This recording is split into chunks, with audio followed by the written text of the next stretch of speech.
하늘에 계신 우리 아버지여, 이름이 거룩히 여김을 받으시오며 나라가 임하시오며 뜻이 하늘에서 이루어진 것 같이 땅에서도 이루어지이다.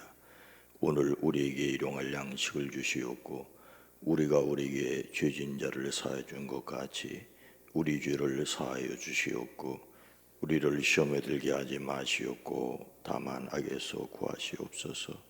나라와 권세와 영광이 아버지께 영원히 있사옵나이다. 아멘. 하나님 아버지, 우리로 이 땅에 살아도 하나님을 바라볼 수 있게 하시고 하나님의 품에 거하는 자 되었사오니 이 땅에서도 주님의 사람으로 살아나갈 지혜와 용기를 얻게 하옵소서. 이 땅에도 하나님 나라가 이루어지기를 원하고 원하나이다. 하지만 마지막 날 모든 것이 변하여 영원한 천국이 있음을 믿기에 오늘 하루도 승리하는 저희들 되어지게 하옵소서. 죄에서 우리를 사하여 주시고 시험의 유혹에 빠지지 않게 하옵소서. 이 시간도 기도하는 모든 성도들의 마음속에 간절한 기도 위에 주의 손을 더하여 주시옵소서. 주께서 생명을 보호하시며 건강을 지켜주시며 영도 혼도 육도 영혼이 잘됨을 누릴 수 있게 하옵소서. 원동주를 위해 기도하며 감사드림을 받으시옵소서. 저의 삶이 복되게 하시고 위하여 기도하는 이들이 기쁨을 얻게 하옵소서. 오랜 기도 간절한 기도 위에 주의 손을 더하여 주시옵소서. 일천번제를 받으시옵소서. 사랑하는 자녀 손들을 위해 기도할 때 주여 들으시옵소서. 이 나라와 이 민족을 위해 기도합니다. 기독교 대한감리회를 위해 기도합니다. 주여 이 땅에 하나님의 사람들을 주의 나라를 위하여 일하는 사람들로 세워주시옵소서. 예수님의 이름으로 간절히 축복하여 기도드리옵나이다. 아멘. 찬송가 587장 감사하는 성도요. 찬송가 587장입니다.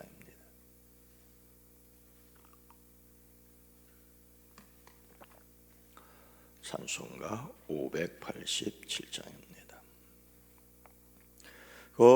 감사하는 성도여, 추수 찬송 부르세.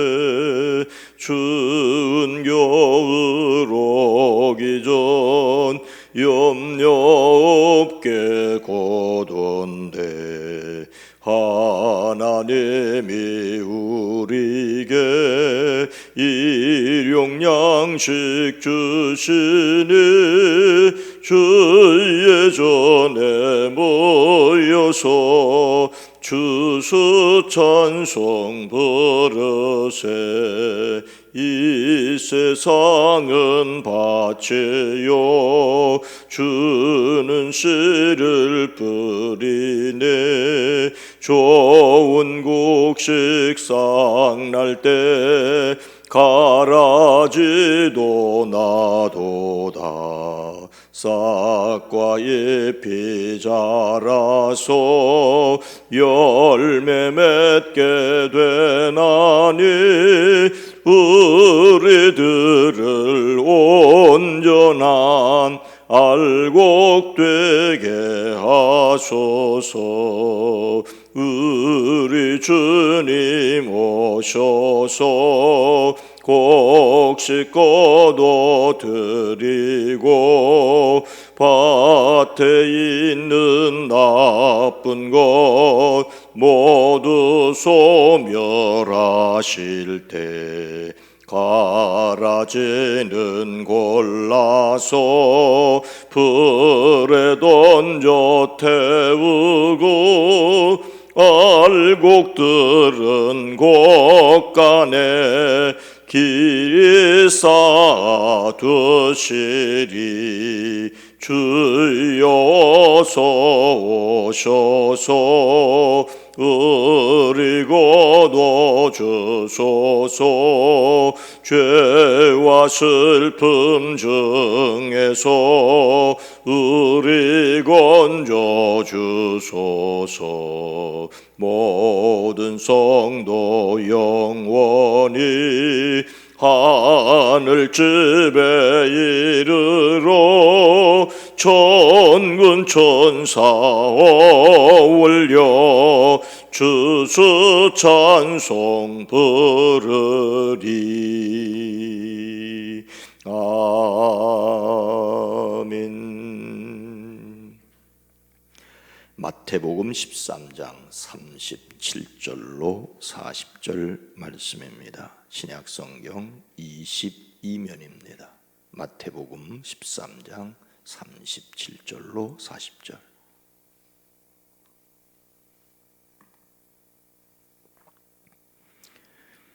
마태복음 13장 37절로 40절 말씀을 함께 읽습니다. 대답하여 이르시되 좋은 씨를 뿌리는 이는 인자요 밭은 세상이요 좋은 씨는 천국의 아들들이요 가라지는 악한 자의 아들들이요 가라지를 뿌린 원수는 마귀요 추수 때는 세상 끝이요 추수꾼은 천사들이니 그런즉 가라지를 거두어 불에 사르는 것 같이 세상 끝에도 그러하리라. 아멘. 오늘도 예수 그리스도 안에서 승리하시기를 주의 이름으로 축복합니다. 예수님을 담는 성품 10월의 주제 경각심의 마지막 소주제는 하나님의 능력으로 적의 술수를 알아챈다. 적의 술수를 알아챈다입니다. 우리의 경각심은 단지 위험을 피하기 위하여 조심스럽게 웅크리고 앉아있기만 한 것은 아닙니다.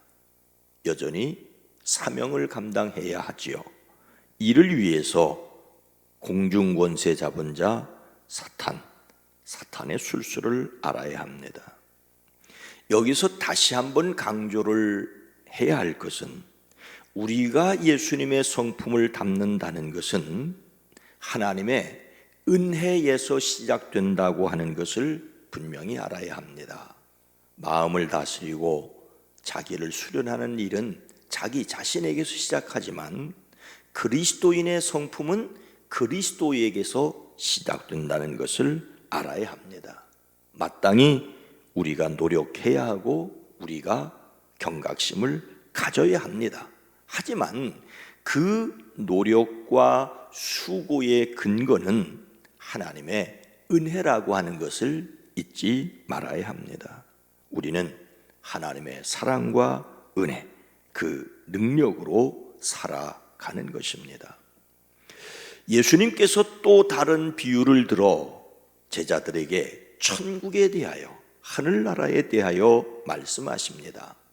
하늘나라는 자기 밭에다가 좋은 씨를 뿌린 사람과 같다.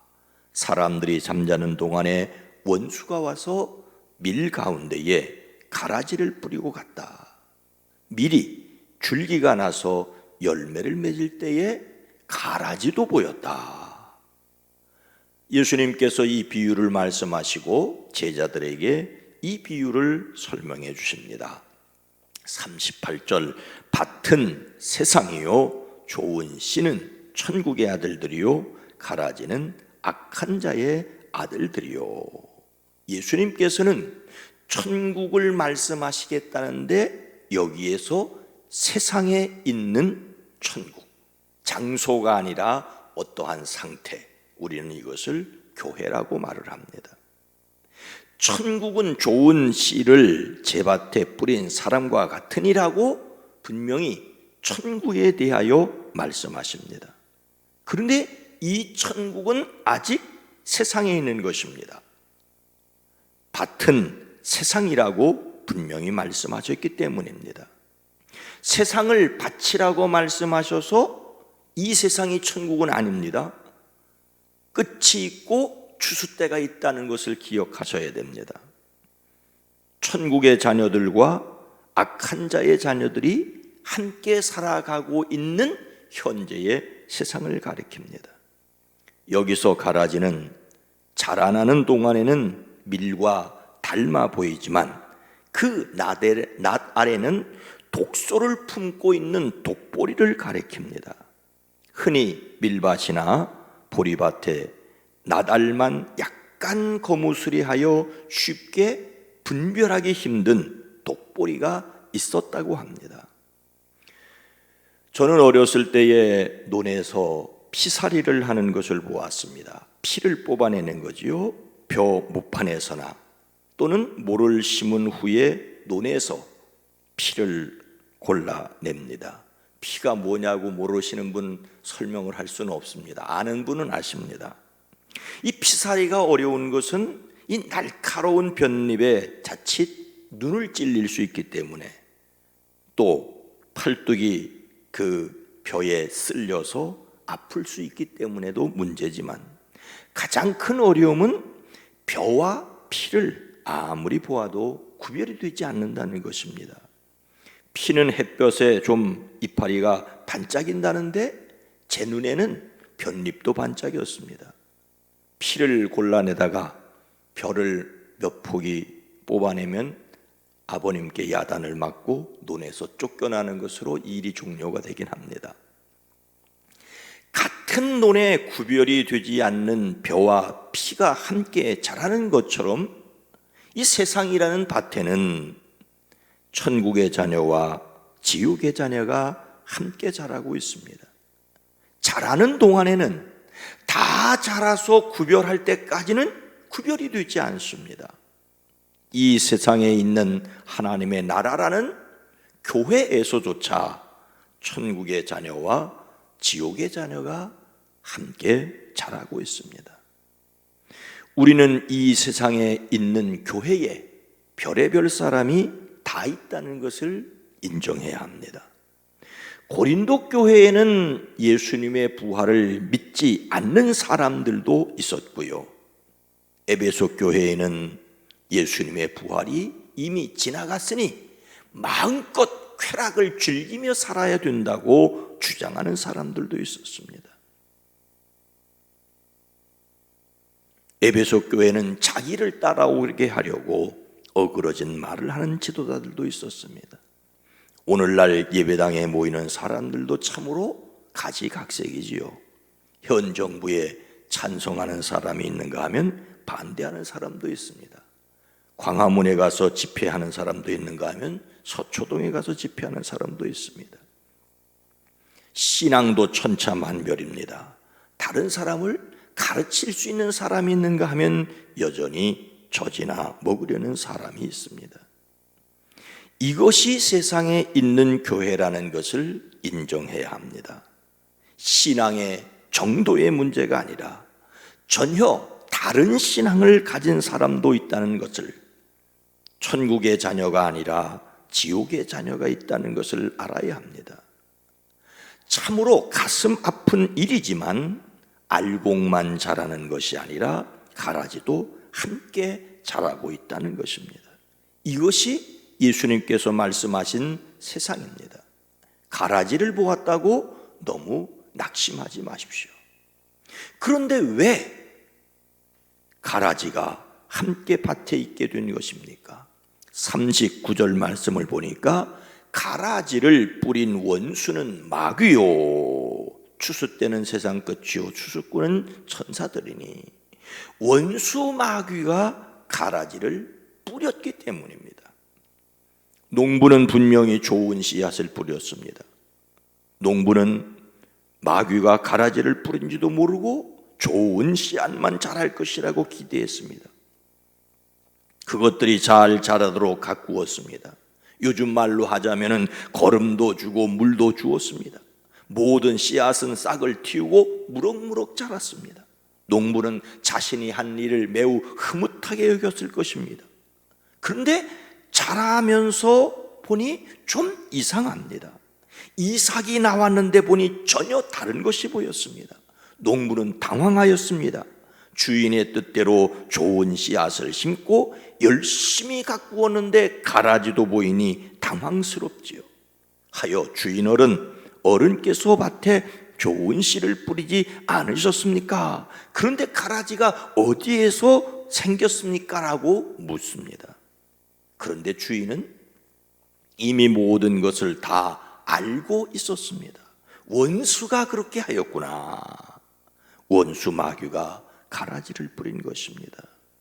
여러분, 우리의 생각으로 낱낱이 규명하기는 힘들지만 에덴 동산에 이미 간교한 뱀이 있었습니다. 언제부터인지 사람의 생각으로 규정할 수 없지만 하나님을 대적하여 높아지려는 타락한 천사, 공중권세 잡은 자가 있었습니다. 마귀는 자신만 하나님께 대적한 것이 아니라 하나님의 자녀를 유혹하여 자신의 자녀로 삼으려고 합니다. 예수님이 하나님의 아들이라는 것을 알면서도 광야에서 시험하려고 달려들었습니다. 하늘의 소리를 듣고 성령 충만하신 예수님도 유혹하려고 했습니다. 그러니 제자들은 전혀 예외가 아니었습니다. 예수님은 시몬아 시몬아 보라, 사탄이 너희를 밀가부르듯 하려고 요구하였다라고 말씀하십니다. 밀을 까부르려고 사탄은 제자들을 유혹하였다는 말입니다. 그래서 예수님은 내가 너를 위하여 내 믿음이 떨어지지 않기를 기도하였노니 너는 돌이킨 후에 내 형제를 굳게 하라고 베드로에게 말씀하셨습니다. 그런데도 끝내 베드로는 예수님을 3번씩이나 모른다고 하였지요. 가룟 유다는 사탄에게 마음을 내어주고 예수님을 배신하였습니다. 그러니 우리는 때때로 우리 자신의 마음에, 우리의 교회에, 이 세상에 가라지가 함께 자라고 있다는 것을 너무 이상하게 생각하고 낙심할 필요는 없습니다. 세상에 가라지가 함께 자라고 있는 것은 분명한 사실입니다. 그러니 이 사실을 부정하려고 하지 말아야 합니다. 그야말로 삶이 그대를 속일지라도 슬퍼하거나 노여워하지 말라. 그러면 우리는 어떻게 살아야 됩니까? 푸시킨의 시를 계속 인용하면 이렇습니다. 슬픈 날은 참고 견뎌라. 기쁜 날이 오고야 말리니 마음은 미래를 바라느니 현재에는 한없이 우울한 것, 모든 것 하염없이 사라지나 지나가 버린 것 그리움이 되리라. 지나가 버린 것 그리움이 되리라. 오늘 말씀은 분명히 말씀하십니다. 세상의 끝 추순날이 온다는 것입니다. 그날은 모든 것이 드러나고 영원한 하나님 나라에 들어가게 되는 날입니다. 마귀는 우리로 그날을 바라보지 못하고 세상을 바라보며 살도록 유혹을 합니다. 권세를, 체면을, 자신의 유익을 따라 살도록 유혹합니다. 천국 소망 없이 세상의 소망을 가지고 살게 하려고 우리를 유혹합니다. 아닙니다. 천국 소망으로 세상을 이기는 저와 여러분이 되기를 주의 이름으로 축복합니다. 그런데 왜 세상 끝날까지 가라지를 그냥 두시는 겁니까? 좋은 씨앗을 심었는데 가라지가 보이자 당황한 종들은 주인에게 그러면 우리가 가서 그것들을 뽑아버릴까요? 라고 말합니다. 그런데 주인은 이렇게 말합니다. 아니다. 가라지를 뽑다가 가라지와 함께 밀까지 뽑으면 어떻게 하겠느냐라고 합니다. 가라지를 뽑으려다가 알곡을 뽑을 수 있으니 그냥 두라고 하십니다. 밀 사이에 자라고 있는 이 독보리들은 그 뿌리가 밀의 뿌리와 엉켜 있다고 합니다. 그 독보리의 나달이 검은 것을 보고서 농부가 그것을 줄기를 잡아 뽑게 되면 옆에 있는 밀의 줄기까지 따라 뽑히게 된다고 합니다. 그래서 경험 많은 농부는 추수 때까지 그 독보리를 그냥 놓아둡니다. 밀을 보호하기 위하여 가라지를 그때까지 두는 것입니다. 이러한 사실은 우리에게 무엇을 말하고 있습니까? 우리로 마지막을 바라보며 살라고 하는 것입니다. 세상에는 수많은 독볼이 악한 자의 자녀들이 있을 수 있습니다. 그러나 그 끝이 있다는 것입니다. 이것을 알아야만 세상에서 승리할 수 있습니다. 우리로 하여금 시험, 환난, 근심, 걱정이 있다 할지라도 그것 때문에 우리가 더욱 예수님을 닮아가는 사람이 될 수가 있습니다. 분명히 추수 때는 옵니다. 요즘 날씨가 추워지고 가을이 깊어지는 것을 보면서 또한 우리는 한 계절이 끝나가고 또 한 해가 끝나가고 있는 것을 압니다. 세상도 마지막 때가 있다는 것을 기억을 해야 합니다. 가라지를 모아다가 불에 태워 버리는 것 같이 세상 끝날에도 그렇게 할 것입니다. 그러니 우리는 오늘 여기에서 가라지가 있다고 해서 낙심할 것도 아니고, 가라지들 때문에 오히려 하나님을 바라보는 믿음에서 흔들릴 것이 아니라 하늘나라에 들어가기에 합당한 자들로 우리 자신을 가꾸어 갈 수 있습니다. 세상 끝날을 바라보며 오늘 하루도 승리하시기를 주님의 이름으로 축원합니다. 거룩하신 하나님, 자비로우신 주님, 이래서 저래서 우리가 낙심할 수 있고 실망할 수 있는 것은 오히려 우리로 천국을 바라보게 하심인 줄로 믿습니다. 우리로 하여금 이웃 사람 때문에, 같은 교인 때문에 낙심하고 원망할 것이 아니라 여기에도 사단의 계략이 있다고 하는 것을 알고 더욱더 주님께로 더 가까이 가는 우리의 믿음이 되기를 원하고 원하나이다. 세상이 약하다고 해서 하박국처럼 답답해하고 원망할 수는 있겠지만 의인은 믿음으로 말미암아 살리라는 믿음을 가지고 여전히 신앙을 포기하지 않고 더욱 하나님을 의지하고 살아내는 우리 모두가 되어지게 하옵소서. 오늘 수요 기도회로 낮에 모일 때에 함께 하시고 살아낸 성도들의 가정 위에, 일터 위에, 생업 위에, 삶의 현장에서 참으로 악한 사람을 만난다 할지라도, 더러운 사람을 만난다 할지라도 그것 때문에 낙심하고 삶을 포기하지 않고 더욱 성령을 의지하고 믿음으로 살아내는 우리 모두가 되어지게 하옵소서. 오 주여, 우리를 긍휼히 여기시고 긍휼히 여겨주시옵소서. 예수님의 이름으로 간절히 기도드리옵나이다. 아멘. 주여, 우리로 하여금 그리스도 예수의 은혜로 더욱 세상에서 담대하게 하옵소서. 기도합니다. 주여!